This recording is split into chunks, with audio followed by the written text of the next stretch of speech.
কেউ আপনাকে কল করেছে, আপনি তার সাথে কথা বলছেন স্পিকার দিয়ে, সেখানে আরো অনেক লোক আছে, আমরা অনেকে এটা করি কি করি না? আপনি যে স্পিকার দিয়ে দিলেন, ওই লোকটা তো আপনার সাথে একান্তে আলাপ করতেছে। আপনার স্পিকার দেওয়ার কারণে, লাউড স্পিকার দেওয়ার কারণে আশেপাশে সবাই শুনবে। সে যদি জানে এখানে আরো অমুক অমুক আছে, তাইলে হয়তো সেইভাবে কথা বলবে না।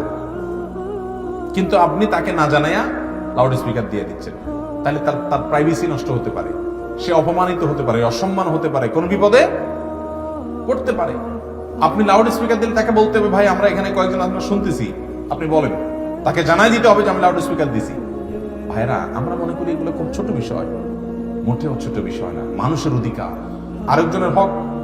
নবী করিম সাল্লাল্লাহু আলাইহি সাল্লাম বলেছেন, তিরমিজির হাদিস, ইযা হাদ্দাসা আর-রাজুলু ফালতাফাতা, কোন মানুষ যখন কারোর সাথে কথা বলার পর সেখান থেকে সরে যায়, ফাহিয়া আমানা, তখন সেই কথা তোমার কাছে কি হয়ে যায়?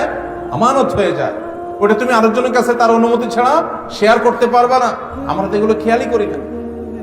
তাহলে আপনি লাউড স্পিকার দিয়ে কথা বললেন। অনেক সময় সবচেয়ে বড় খেয়ানত হয় এখনকার যুগে, রেকর্ড করে সেটা অনেক সময় অন্যের কাছে শেয়ার করা, ছেড়ে দেওয়া।